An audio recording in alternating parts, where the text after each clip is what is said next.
Adriana tá entrando. Oi, Dri. Oi, querida, tudo bem? Tudo bem? E você? Tá me ouvindo bem? Tô te ouvindo, eu não tô vendo você inteira. Sobe um Ah, pouquinho tua câmera, mas tá ótimo. ah. Tudo bem, Rê? E você? Tudo jóia, tudo em ordem. O pessoal tá entrando. A Fê, Beluso. Bom, vamos começando enquanto o pessoal desce, a Clara. Adriana, queria agradecer você por ter aceito o nosso convite, né? Para quem não conhece, o nosso grupo Expansões em Psicanálise surgiu em 2017. E a ideia é promover espaços para a gente conversar sobre psicanálise, né? No geral, a gente escolhe um tema e aí convida alguém para conversar sobre esse tema, sempre num viés psicanalítico. E aí, em março, agora, a gente teve um evento, Patologias Graves, foi bem no comecinho, um pouco antes aí da quarentena.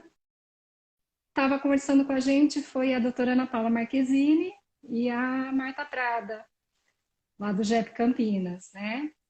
E foi um evento muito interessante, como tem sido todos os eventos que a gente realiza. E aí, na nossa programação de maio, a gente tinha um cinema e psicanálise com você, né, Adriana? Certo, É. a data, o filme. Aliás, no ano passado, no final do ano passado, a gente já tinha programado as atividades do ano todo, né? E aí tinha uma pandemia no meio do caminho, né? Acho que esfregaram a nossa cara que, ó, né? Vocês não controlam muita coisa, assim, né? Pois é. E aí a Aham. gente pensou nesse formato, né? Uma coisa muito nova, mas eu acho que agora mais do que nunca é importante a gente ter um espaço para conversar, né, Adriana? Assim, Uhum. para pensar, para refletir, a gente ficar junto virtualmente, né? E É, poder aí digerir juntos tantas angústias aí que a gente está vivendo, né? São tempos difíceis. sim. Bom, e aí o estímulo que você sugeriu para a gente conversar foi o documentário Janela da Alma, que é belíssimo, né?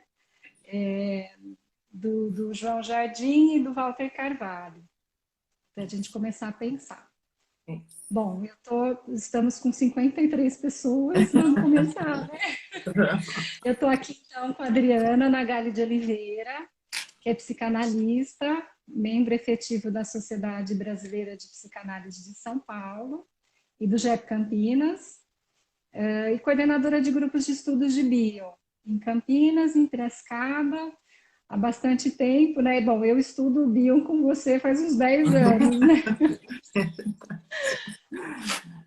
E aí, Tá vamos ótimo. começar. Estou curiosa aí para a gente, né, ver quais são as ideias aí que você vai apresentar para a gente. Tá. Bom, primeiro, te agradecer, Rebeca, te agradecer pelo convite, agradecer ao Grupo Expansões, né? A Jussara, a Carol, a Silmara, o Lucas, né? Que são pessoas que eu tenho guardado em mim com muito carinho, né? Então, eu quero agradecer a oportunidade de compartilhar as minhas ideias, tá? E, por incrível que pareça, eu pensei uma coisa agora, né? Eu escrevi sobre expansão. Olha que engraçado, né? Não à toa, convidada pelo Expansões, eu escrevi sobre expansão, né? Que, na verdade, foi o que o documentário me tocou, né? Então, você já falou do Walter Carvalho e João Jardim, que são cineastas maravilhosos, né? E que trouxeram, então, para a gente, espero que todos tenham tido a oportunidade de assistir o documentário, que trouxeram cientistas, artistas com uma condição intuitiva incrível, né? Para falar sobre a janela da alma, né? O que é essa janela da alma, né? E Metáfora, né? hoje aconteceu uma coisa tão interessante que eu estava vendo uma rede social e uma amiga minha postou uma foto que era uma pessoa de máscara. Eu ia até brincar, aparecer com a máscara aqui, fundamental para nós, né? E está escrito assim na frase: os olhos, mais do que nunca, precisam ser sinceros. Olha que interessante, né? Sim. Olhos sinceros, né? E aí eu fiquei pensando, como que um olho pode ser sincero, né? Então, existe alma nesse olhar, né? Como que existe alma no olhar, né? A alma parte do significado que eu dou a partir daquela experiência do que eu vejo, né? Então, o olho é um órgão sensorial que vai captar imagens fundamental dos órgãos sensoriais que nós temos. Eu acho que é incrível para a formação de imagens dentro do psiquismo, mas eu, com a minha condição psíquica, é que vou dar o sentido para aquilo que eu observo, para aquilo que eu vejo, né? E essas imagens, então, que eu vou captar, podem se transformar em sonho, fantasia, expansões, não à toa, né?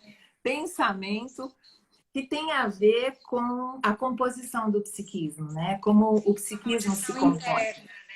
Isso, exatamente, exatamente.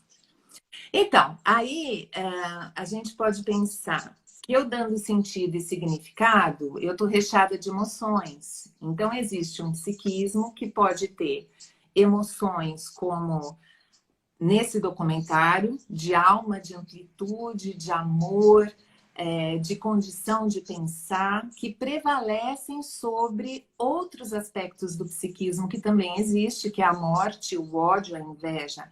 Alma é vida, é atividade de vida, mas também existe no psiquismo a morte, né? Porém, num psiquismo saudável, a vida vai prevalecer sobre a morte, né? Então, como você fala. É a transformação que a mente vai fazer daquele olhar. Até tem uma frase, acho que logo no início do me fez pensar, né? Eu não me lembro do nome dele, mas é um mocinho de óculos. Ele fala: não conhecemos as coisas como elas são, mas mediado pela nossa experiência, né? Então, a mente como algo vivo é o que vai dar a conotação, é o que vai dar a experiência para o que a gente olha, né? Isso. E aí, se esse mundo interno, como você falou, né, mediado pela forma que a gente observa, recheado de emoções, de amor e ódio, eles falam muito sobre a questão do foco, né? Como seria esse foco, né, que ali no documentário aparece muito, representando como metáfora também o nosso foco interno, né? Como que ele poderia proceder, né, dentro da mente? Quer dizer, o que é uma mente com foco? E aí Aliás, a maioria das imagens eram desfocadas, eram né? Imagens até desfocadas. muito bonitas, né? Mas aquela coisa da lente desfocada, né? E aí eu pensei em 4 questões que, óbvio, muito, né? Que, enfim, eu pensei nessas questões e aí 2 delas eu sei que são conceitos dele, que é a visão binocular, né? E a questão do ponto de vista sobre um determinado fato sendo olhado por vários vértices, né? Essas são 2. Aí tem outras que eu pensei em espaço e tempo. Mas o que seria essa visão binocular? Quer dizer, a capacidade que eu tenho de ver a realidade como ela é, ver, né, pela minha consciência, e ao mesmo tempo ter essa condição de olhar dentro de mim. Essas emoções que eu carrego dentro de mim. Né? Então, é essa visão binocular. Eu olho fora, olho dentro. Olho por vários vértices o mesmo fato, né? Sobre vários ângulos. E tem 2 outras questões que eu fiquei pensando também, que é o espaço e o tempo relativo ao olhar. Se eu estou muito grudada em alguém, eu não enxergo, né? E se eu estou muito longe de alguém, eu também tenho muita dificuldade de enxergar. Muito Né? longe, acho que são as idealizações daí, né, Adriana? Olha, muito longe é o espaço para a gente daí colocar entre, né, as idealizações, né? Perfeito. Muito Rechear perto, a esse gente enxerga espaço. coisa demais, assim. Isso, né? E o muito perto, então, pensando no que você está falando, seria algo muito fusionado, né? Muito grudado no outro, eu e o outro nós não nos discriminamos, né? Então, essa é a questão do espaço e a questão do tempo. Porque a questão do tempo também é interessante, porque está ligada ao passado e ao futuro, né? Qual é o meu fora de foco na questão do tempo? Se eu estou no passado ou se eu estou no futuro. Se eu estou tentando agir de uma forma a controlar para ter um resultado no futuro, eu não estou no presente, eu não estou autêntica, eu não estou comigo mesma, né? Eu estou distanciada de mim, fora de Ou foco. se eu fora de foco, ou se eu vivo situações no presente à luz de experiências do passado, né, Adriana? Exato. Também, né, que é um pouco a questão das transformações lá do Bion, né? Eu vivo Sim. o presente à luz da experiência do passado, então também está fora de foco, né? Tá fora de foco, né? Então, depois desses 4 elementos que eu fiquei pensando sobre o foco, me ocorreu uma outra questão, a virtualidade, né? Porque a gente está falando de virtualidade interna. Quando você falou desse espaço muito grande e eu preencho de coisas que eu crio, né? Alucinações, fantasias onipotentes. Então, esse espaço enorme, ele está preenchido de virtualidade. Quer dizer, o que é virtualidade? É um mundo interno, recheado de experiências, de coisas que eu tenho, mas que não são reais no sentido externo, não é uma realidade externa, é uma realidade psíquica, né? É um mundo virtual, psíquico. E nós estamos aqui no mundo virtual, né? Esse mundo virtual eu controlo como? Bom, né? Pentei o cabelo, coloquei uma florzinha ali atrás, né? Tá controlado, ó, né? É um virtual controlado. E dentro da mente, né? Quer dizer, eu posso ficar tomada por questões virtuais também e me distanciar dessa realidade. Então, eu também posso, de alguma forma, estar distante de mim, de novo fora de foco, por essa questão de virtualidade, né? Desse mundo recheado de emoções que eu coloco no outro. Ver o outro virtualmente é não ver o outro, é ver através dos meus óculos, né? Que estão mediados Com pela as minha experiência. distorções, com as distorções do nosso mundo interno aí, né? Isso. Então, como você falou, desejos antigos que tomam a minha mente, fantasias que vão tomando a minha mente, né? Então, o Freud fala uma coisa linda, né? Do estranho, né? Então, esse é o estranho em mim, né? Quer dizer, é algo que tá ali, que eu também não conheço, eu não sei que eu tô fazendo isso. De repente, eu faço sem saber que fiz, não é? E aí, ter consciência disso, de que existe esse estranho em mim, é o foco, né? Psíquico. Quer dizer, eu consigo focalizar quem eu sou. Isso, através disso, né? Através do reconhecimento dessas presenças que eu tenho dentro de mim. Fantasias, fantasmas, demônios, coisas esquisitas, sentimentos, enfim. Só que olhar para isso é realmente muito sofrido, né? Tem uma frase, eu não lembro de quem, no documentário, que fala conhecer parte de um incômodo, né? Isso é do documentário. Então, para eu conhecer a mim mesma, eu vou me incomodar. Olhar essas coisas, né, sem fora de foco, vai me incomodar. Mas aí eu tenho que ter tolerância. A única coisa que permite com que eu alcance essa possibilidade de enxergar isso é a tolerância que eu tenho para poder me ver como sou, né? Não sou a sempre penteada com florzinha no fundo, né? Então, para observar isso, eu tenho que aguentar essa experiência, né? E aí, então, tendo a tolerância, eu consigo ir adiante, criar, né? Como a gente viu no documentário, mas com uma intolerância, eu tampono tudo isso, breco o meu desenvolvimento, né? E aí tem um poeta grego que fala assim, né? O Píndaro, ele fala: o homem não é senão a sombra do seu sonho, né? Bom, como é que a gente faz, né, para ter essa mente? Oi? Oi? É interessante essa frase, né? O homem é como que é a sombra do seu sonho. Sombra do seu sonho. Não é lindo isso? Um poeta grego, né? Enfim. E aí eu pensei, como que eu consigo ter mente própria, ser livre, como eu consigo ficar no presente, como eu consigo pensar, né, e não ficar invadida por esse mundo virtual interno. O que me faz estar agora como Adriana, né? claro, recheada de mil experiências com você, recheada de você, você de mim, né? Mas como que a gente pode estar sendo a gente mesmo, né? Aí tem uma história muito bonita, não sei se você conhece, que chama Experimento do Penhasco. Ouviu falar disso? Não Ai, é conheço. muito Conta bom. pra gente. É, tá no livro do Grotstein. Depois eu posso dar referência se alguém se interessar, mas é um experimento fantástico. É assim, fantástico, né? Para a gente usar como modelo. É um bebê de um lado e uma mãe do outro. E aí tem uma ponte de acrílico, uma tábua de acrílico, e esse bebê vai em direção à mãe. Só que embaixo, metade do caminho, ele está apoiado sobre uma mesa. Então o bebê está olhando aonde ele está engatinhando. Na outra metade, para chegar até a mãe, aquele acrílico não dá mais a sensação de segurança. E ele para e olha para a mãe. Aí é o continente materno, né? Aí é a mãe. Se a mãe está Experiência. ameaçada, Se a mãe está ameaçada, esse bebê para e não consegue ir adiante.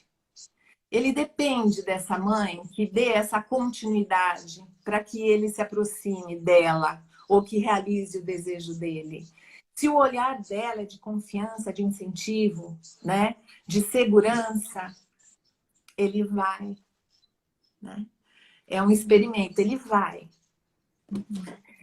Aí eu pensei em 3 elementos, então, lendo sobre essa história do penhasco visual, o experimento do penhasco visual, nos 3 elementos fundamentais, né? 3 que eu pensei, tem milhares.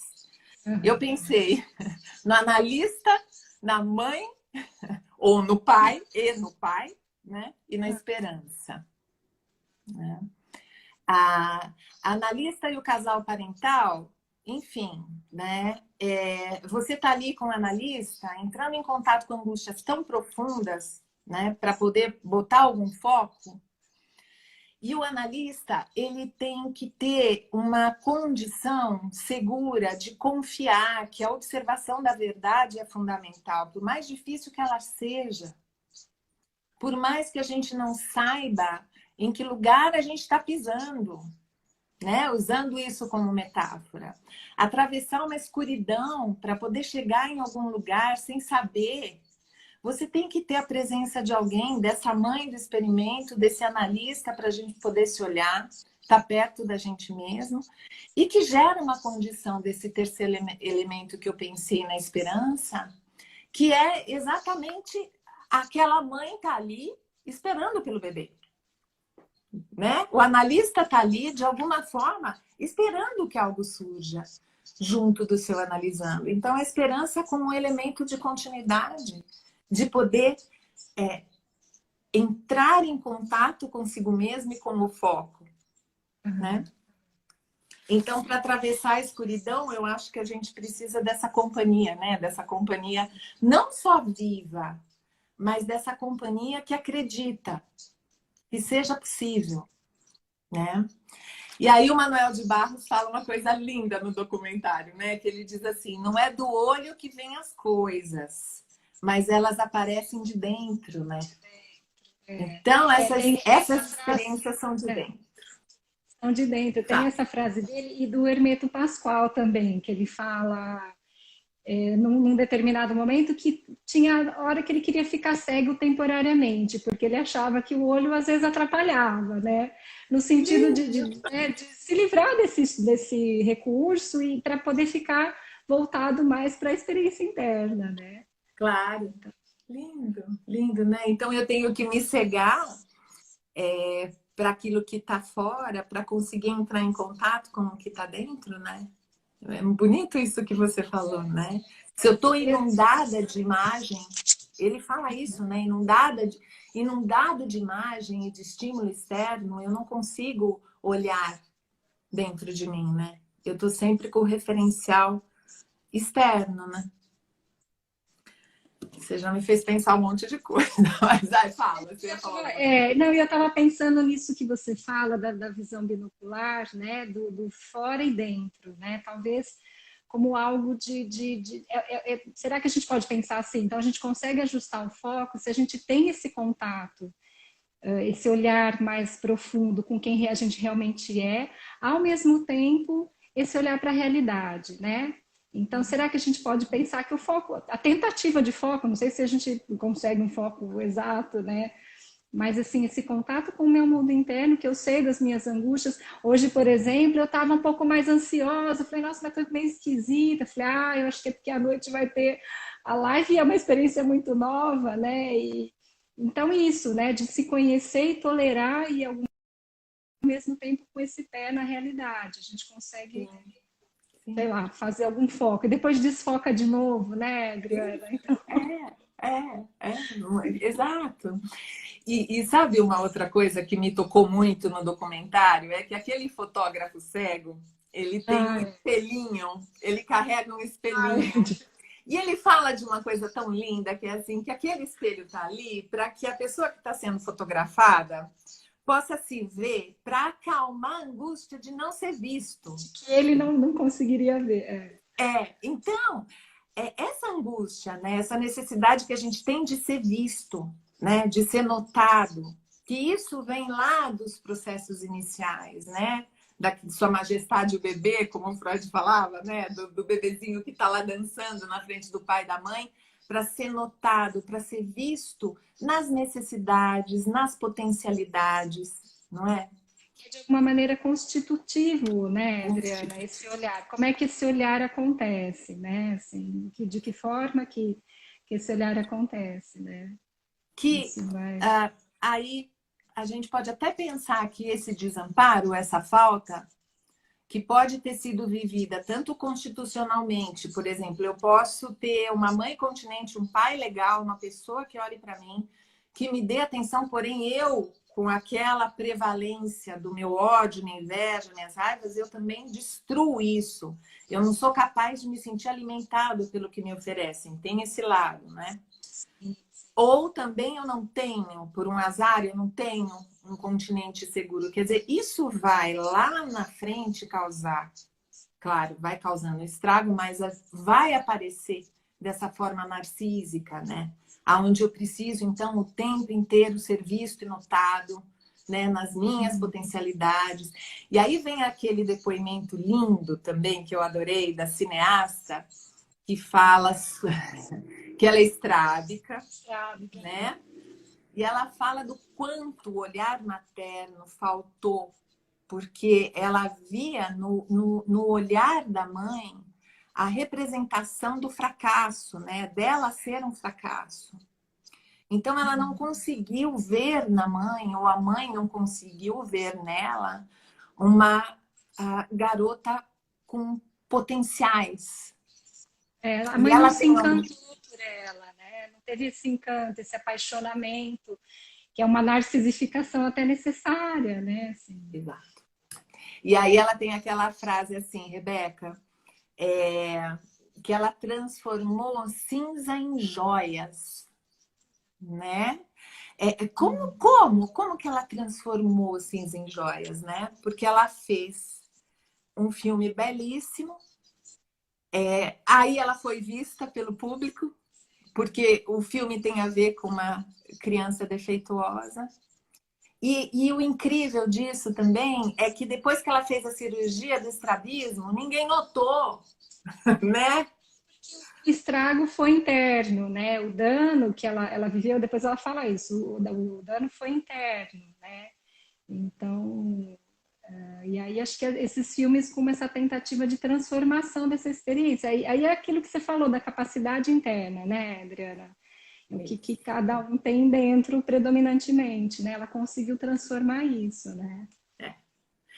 E, enfim, a gente poderia falar mais coisas, mas aí, para terminar, eu queria falar e conversar com as pessoas, eu queria falar daquela poesia da Clarice Lispector que me encaixou como uma luva depois que eu vi esse documentário e o depoimento dessa cineasta, né?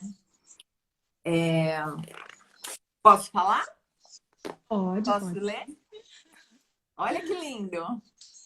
Então, a Clarice fala assim: uma das coisas que aprendi é que se deve, apesar de se deve comer, apesar de se deve amar, apesar de se deve morrer. Inclusive, muitas vezes, é o próprio apesar de que nos empurra para frente. Foi o apesar de que me deu uma angústia que, insatisfeita, foi a criadora de minha própria vida. Foi pelo apesar de que parei na rua e fiquei olhando para você enquanto você esperava um táxi. E desde logo, desejando você, esse teu corpo que nem sequer é bonito, mas é o que eu quero. Mas quero inteira, com a alma também. Por isso, não faz mal que você não venha. Esperarei quanto tempo for preciso. Não é lindo? Muito lindo. Né? Muito lindo, apesar de... E acho que reúne tudo, né? Nessa poesia, né? Porque é o fora, né? Que são as situações aí concretas, e o dentro, que é o apesar de, não é? Assim, é o que cada um faz com aquilo que... Tanto interno quanto externo, né? Sim.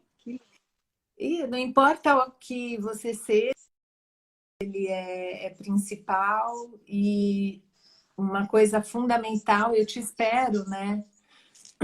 Então, a gente nunca está pronto, a gente nunca vai estar terminado, né? A gente vai estar sempre em processo. Então, alguém que nos espere, seja quem for, né? Um colega, um amigo, as famílias, esperar, né? Esperar que a gente possa ir se compondo como humano, né? Porque a necessidade do perfeito, do ideal, vai romper os laços, né? E vai promover um mundo de profunda solidão.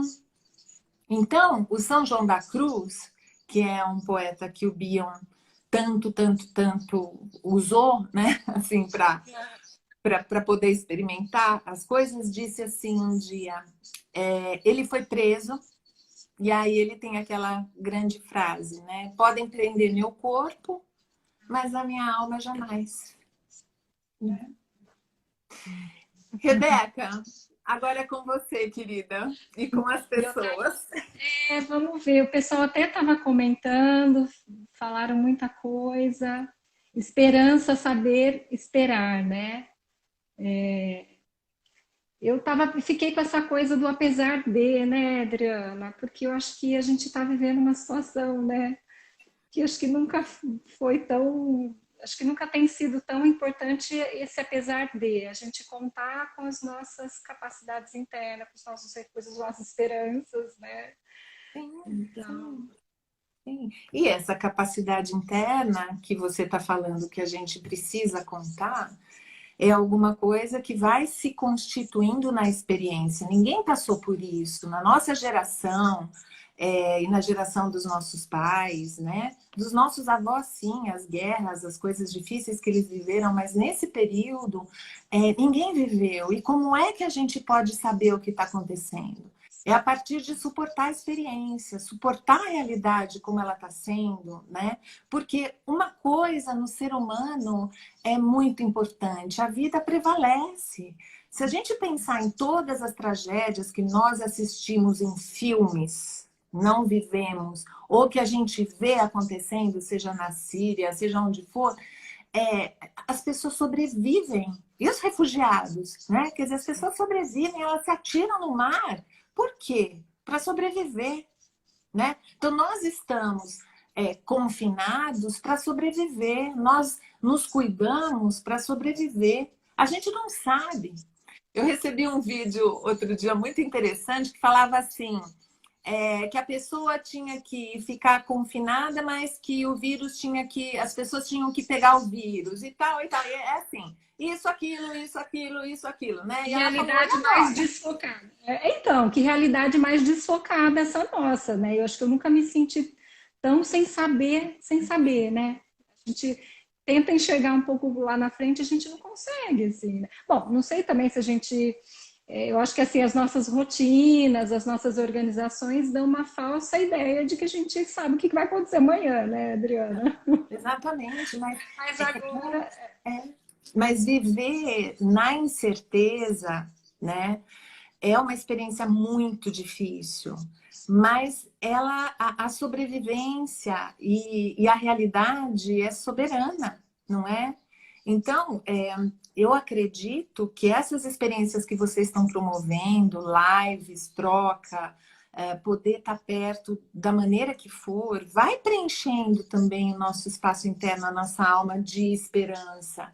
Então, a realidade, ela nunca é certa, né? Só que agora a gente tá com tudo aquilo que a gente sempre viveu jogado na nossa cara, né?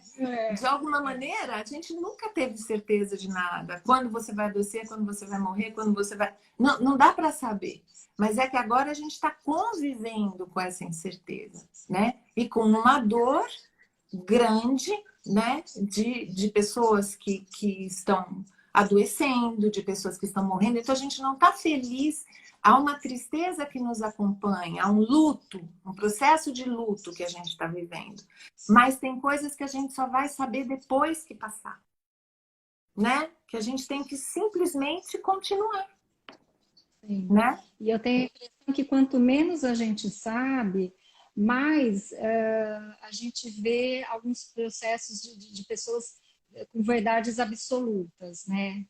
Então, é isso, sei lá, né? É isso, está acontecendo aquilo, né? E quando, na verdade, a gente não sabe. Então, isso, né? Tolerar não saber é uma questão que, bom, depende da mente de aguentar isso, e algumas mentes não aguentam, né? E criam aí verdades absolutas e delírios, enfim, né? E a necessidade, né, Rebeca, que eu me lembro uma vez que quando eu fui para a Itália, eu passei por um terremoto, né? E eu lembro que quando eu voltei, eu fui para análise e contei a experiência do terremoto, né? Que não passei por um terremoto, passei por um tremor, digamos bem assim. Estava tendo terremoto lá, mas eu passei por um tremor. E aí meu analista falou assim, pois é, eu não posso imaginar o que você passou, porque foi você que passou, né? Porém, eu posso me aproximar muito, né? Esse me aproximar muito é a empatia. E é o que a gente precisa ter. Porque eu ontem ou antes de ontem recebi a notícia de que uma pessoa conhecida está internada com Covid. O mais próximo que eu já soube. Eu não sei o que é estar internado com respirador. Eu posso imaginar, mas a condição empática de me aproximar da experiência, no mínimo tem que me dar, ou eu tenho que oferecer ao outro um profundo respeito e pesar, né? Não é porque eu não sei o que é exatamente que eu não vou respeitar e promover acolhimento, né? Da forma que for necessária. Então, quando todo mundo pede, respeitem, é porque viveram aquilo, né? A gente não precisa passar exatamente, né? Mas eu só vou saber de fato, né? Se eu passar. Mas eu posso ver e ter compaixão. Então, são esses elementos que prevalecem, né? Que devem prevalecer nessa realidade. Porque aí você sai do aspecto narcísico para poder estar em contato com o todo, com o grupo. Então, o Bion fala, né? Quer dizer, o equilíbrio entre o narcisismo e o socialismo. O narcisismo são todos os meus impulsos que têm que ser realizados. Os meus desejos, as minhas vontades, né, próprias, individuais. Porém, eu tenho que fazer um acordo com de quem eu dependo. Eu dependo de você. Né? Eu não estaria fazendo essa live se você não existisse, se expansões não existissem, se as pessoas não estivessem ali falando com a gente, mostrando que estão perto. Então, essa questão, né, de você poder estar em contato com o grupo só é viável quando a gente tolera, né? Tolera a experiência, tolera a frustração. Senão você se evade, você foge, entra em negação, né? Sim, sim. Entra em negação, não está acontecendo nada. É. Então, Que é claro. até uma... Fala. Não, que eu acho que é uma negação que, em parte, por exemplo, né, da gente morrer ou de perder alguém, em parte a gente precisa fazer no dia a dia, né? Agora, nesse momento, a gente está com isso, não tem como negar, embora a gente veja, né, muita gente aí não suportando essa realidade, né, e negando, enfim. Adriana, eu queria que você falasse um pouquinho como é que a gente pode ter mente própria, né? Para a gente pensar propriamente, porque assim, eu fiquei pensando assim, né? Bom, tem meu mundo interno, tem o mundo externo, o olhar que constitui, então aquela cineasta que é olhada de um jeito, né? Ruim e transforma aquilo e foi construindo a história dela. Então, como é que a gente vai construindo a nossa mente para pensar nessas coisas, né, sem distorções lá de fora, sem tantas distorções aí, né, internas, enfim. Então, sabe, você me fez pensar numa cena da minha infância que eu acho que todo mundo passou, né? Que é aquela criancinha. Eu ia até o fundo do corredor do apartamento que eu morava, abria o armário de bolsa e sapato da minha mãe, enfiava o sapato dela e saía andando como se eu fosse ela, né? Só eu também fazia isso. Não é? A gente faz, né? Então, mas essa experiência, então, é uma imitação, né? Quer dizer, eu estou imitando minha mãe, né? Com as coisas que eu acho que ela tem, que são bonitas, são coisas, né? Mas acontece que não são só coisas, porque eu tenho um desejo interno que me movimentou até o armário e que me fez pegar aquele sapato e querer ser igual, né? Então, eu acho que ter mente própria depende desses dois movimentos, né? Tem uma mãe que tem um armário. Estou falando metaforicamente, né? Sim, Tem uma sim. mãe que tem elementos Tem que... internos, né? E tem o desejo de ir até lá e usar, né? Com amor, com condições, com pensamentos, usar criativamente, né? A questão que o Bion fala da grade, do desenvolvimento do pensamento, de como a gente usa aquilo que a gente vive, é fundamental, né? Para a gente poder desenvolver a nossa capacidade de pensar por si mesmo, né? Então, eu não sou uma autocriada, né? Quer dizer, eu não me crio por mim, eu preciso usar elementos externos para me rechear, né? Eu vou ser alimentada pela verdade da experiência que eu vou viver. Eu posso distorcer. Se eu distorcer essa experiência, eu já não consigo desenvolver a mente própria, como a gente já falou. Porém, se eu me alimentar da experiência real, verdadeira, e puder usá-la, eu a torno minha. A partir do momento que eu coloquei o sapato da minha mãe, foi o meu jeito de colocar, né? Provavelmente minha irmã fez isso ou não, mas do jeito dela. E cada uma vai, através da própria constituição, usar os elementos que estão disponíveis para o crescimento psíquico, para o desenvolvimento do pensamento, para aquilo que pode fazer com que depois eu entre em contato com todos os meus elementos, como a gente falou, né? Aqueles que do dia que eu queria quebrar o sapato da mãe e o dia que eu quero reconstruir esse sapato ou preservá-lo, que são todos esses elementos que vão recheando, né? O meu mundo interno. Vale lembrar que tem tudo isso dentro, né? Tem um querer usar o sapato e tem o que ódio desse sapato. Tem tudo isso junto, né? É. Tem uma pessoa aí que comentou uma coisa legal, que ela falou assim, ó, importante que essa mãe não deixe o armário trancado. Precisa estar disponível. Então, é exatamente a disponibilidade daquela mãe do experimento que eu falei, né? Do experimento do penhasco visual. Quer dizer, a mãe tá lá. Exato, quer dizer, não dá para deixar o armário trancado, usando isso metaforicamente, né? Ter o contato com a necessidade do bebê, com a capacidade de observar esse bebê, de estar disponível a esse bebê. Não é uma disponibilidade idealizada. Isso não existe. Disponibilidade, o armário devassado, toma que é seu. Então, à medida, né, de que os pais vão mantendo a privacidade deles, vão sendo disponíveis para o encontro com o bebê, com a criança, com o outro, podendo deixar, inclusive, um espaço para que aquele bebê se frustre, né, que a criança seja frustrada e possa buscar o caminho próprio dela, né? Porque senão também, numa hiperdisponibilidade, eu posso maquiar essa realidade e impedir o desenvolvimento da criatividade daquele que vai ter que se angustiar de não ter para ir buscar, não é? Sim, sim. Então, são muitos elementos, né, que tem a ver com uma complexidade, né? Uma complexidade em ser, né? E eu acho que mais do que tudo, se perceber, né, no encontro com o outro, né? Aqui, ó, a Silmara está falando assim, que o Oliver Sacks fala da emoção separada da imagem. Quer dizer, isso é muito bonito mesmo, isso no documentário, né? Quando ele vai falar de uma doença, né? Eu não lembro o nome, não sei se você lembra, Rê. Você O nome lembra? não lembro, não, mas é uma doença em que a pessoa não consegue, ela separa, ela não reconhece, né? A imagem da pessoa, da pessoa que é. É como se ela não tivesse mais dentro dela essa experiência com a pessoa. Né? Porque ela perdeu a capacidade de se emocionar.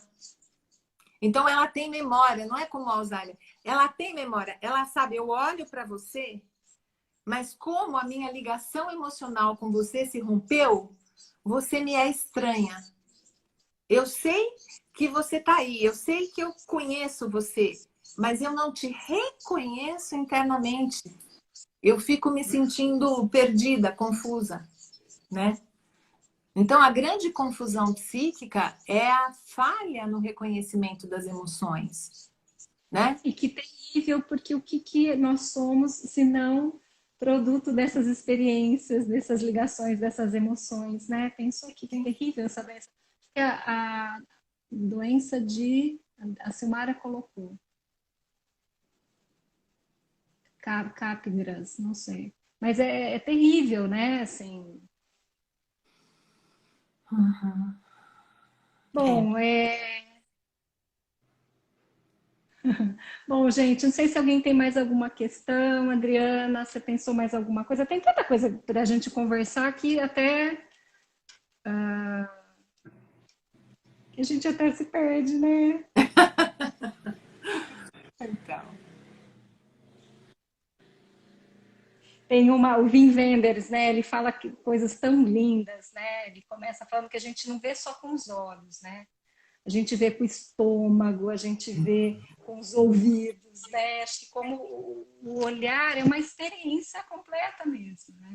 É uma coisa, a alma com tudo que a gente tem, né? Sim, e é muito legal, né, a gente pensar que tudo isso está ligado a essa capacidade, né, da gente poder ter uma diminuição da onipotência, né, do saber absoluto da onipotência, porque o pensamento, ele não é julgamento.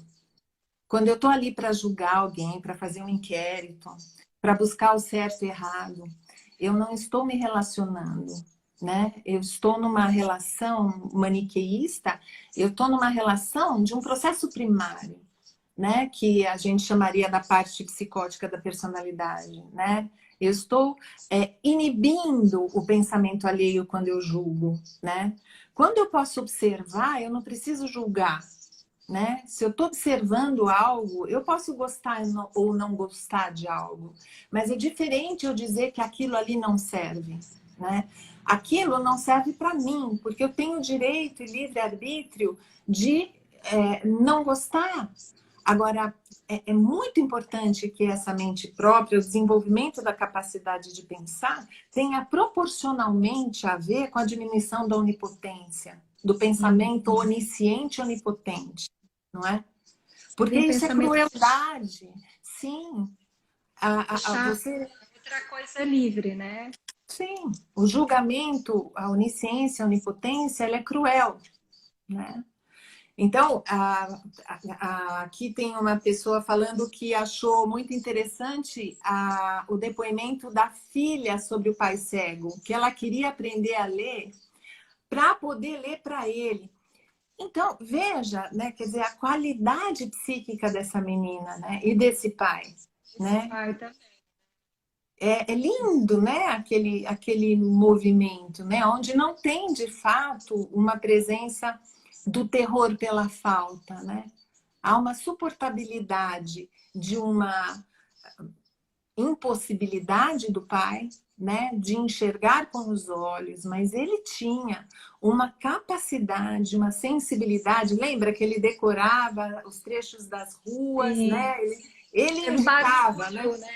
Isso, pelo barulho, pelo movimento, né? Assim, pela subida, né? Se o carro subia ou descia, né? Ele foi Sim, desenvolvendo isso. sim, exatamente, né? Então, aí, essa que é a experiência de fato, né? Que nos coloca diante da realidade, né? A cegueira daquele pai era uma cegueira concreta.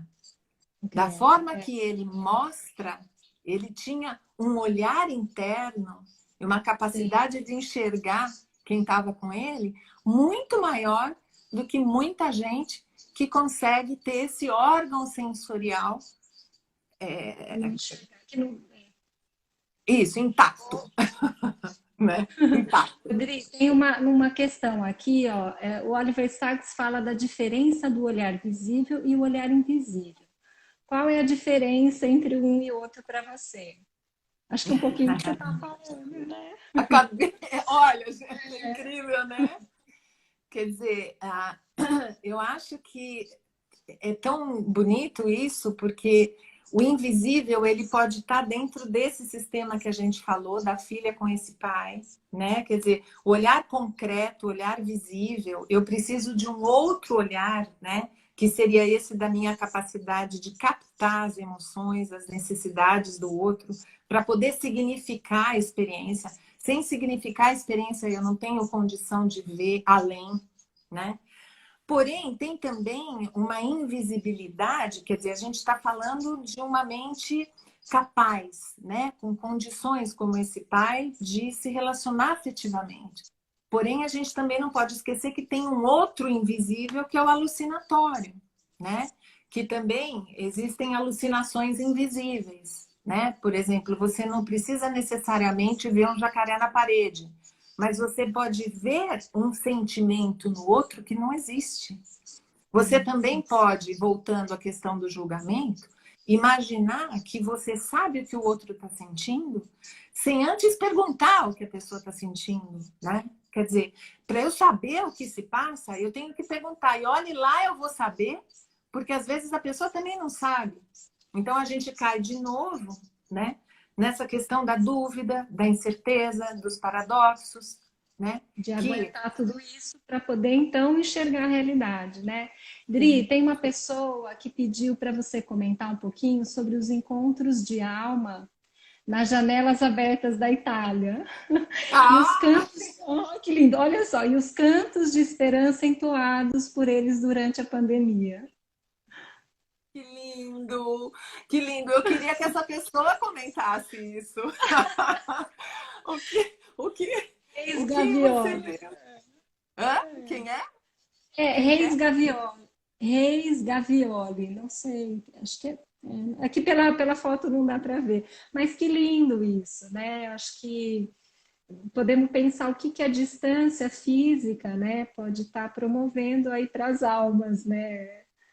Assim, E aí é aquela história. Eu tenho um amigo que é, que é analista que uma vez disse para mim assim, né? Nossa, seria tão bom se eu soubesse cantar.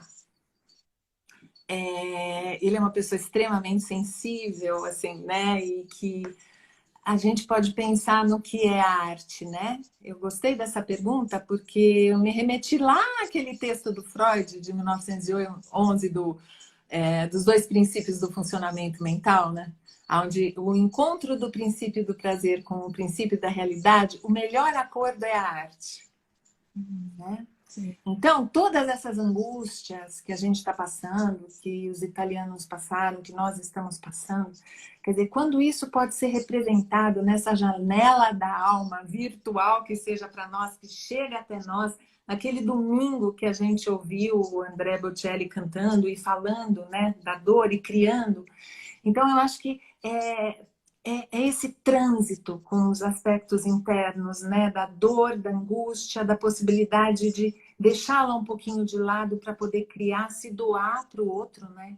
Porque é isso que também eu sinto que é muito importante, essa capacidade de doar, né? A sua própria criatividade. Você cria e publica, né? Quando você cria e mantém para si mesmo, né? E está ali em si mesmado, você não compartilha.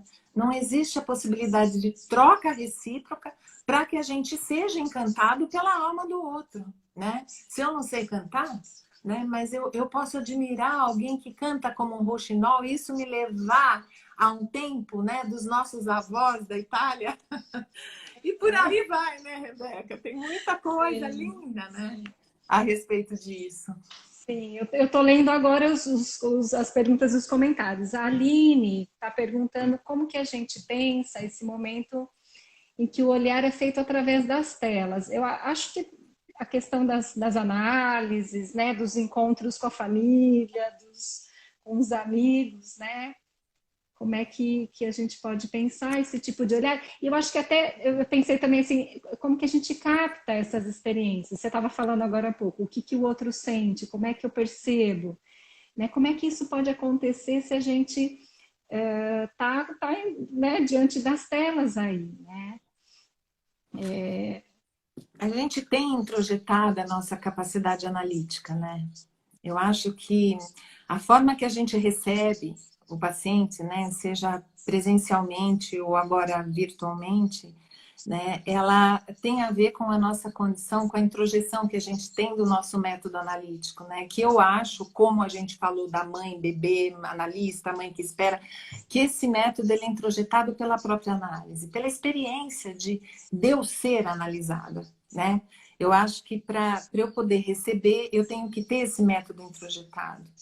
Essa reflexão, o que eu senti da minha experiência é assim, essa reflexão, mesmo que na virtualidade, ela está ali com a minha capacidade de... A gente lida com luto, que é a falta do presencial. A presença do corpo, ela é importantíssima. Eu não consigo imaginar que eu não vá voltar a atender presencialmente, né, todos os meus analisandos. É um desejo que eu tenho. Porém, diante dos fatos, né, que são importantes para preservar o outro, me preservar, para que a gente possa ter segurança, porque o Eva, lá da Sociedade de São Paulo, tem um artigo que ele falou sobre o conforto do analista. O analista tem que estar confortável para atender bem, e o analisando tem que estar confortável, não pode estar com medo. Se a gente vai para uma situação onde eu vou colocar meu analisando em risco e ele também vai me colocar em risco, essa relação ela já está permeada por uma interferência muito pior que a virtual. Então, claro que é a posição de cada um, porém eu acho que esse método introjetado ele funciona. E você sabe que nos primeiros atendimentos virtuais que eu fiz, eu tive uma relação muito diferente. Eu demorei para me adaptar com uma questão. Eu fiquei muito cansada no início, não é? Foi cansativo. Eu ligo, espero. Mas é a atenção, a atenção da escuta, né? Você parece que você está o tempo inteiro com aquela mente dentro da tua mente, né? Esse é o contato da escuta, né? Quer dizer, todo aquele distanciamento necessário que a gente falou, né? O corpo ali, o corpo aqui e o encontro, ele se modificou, né? E a gente foi se adaptando. Dri, eu estava olhando aqui no cronômetro, a gente vai ter que estar estamos no final. Tá, então tá bom. Foi muito Queria, bom, viu? Foi muito queria te bom agradecer. Você mesmo. tem algumas considerações finais, né? Você quer finalizar? Mas, assim, quero agradecer muito. A gente teve bastante gente aqui com a gente, Dri, então, Que foi muito bom, que bacana. Todo mundo participando e perguntando. Gente, não deu para ler tudo, né? A gente consegui ler alguma coisa aí. Vou tentar disponibilizar o vídeo para depois, né? Quem quiser tá assistir na bom, nossa tá página. bom, tá bom. Provavelmente a gente vai fazer mais vezes. Foi muito, muito bacana, né? Fez a gente pensar muita coisa. Que bom, Rê, que bom, viu? Foi uma troca deliciosa. Eu agradeço o tanto de expansão que vocês criam, é isso, viu? Muito obrigada de novo ao grupo e espero poder compartilhar mais ideias com vocês, né? E que todos fiquem bem. É um desejo que eu tenho, que eu fique bem e que todo mundo fique bem. Tá bom? Para Vamos nos continuar cuidar, pensando.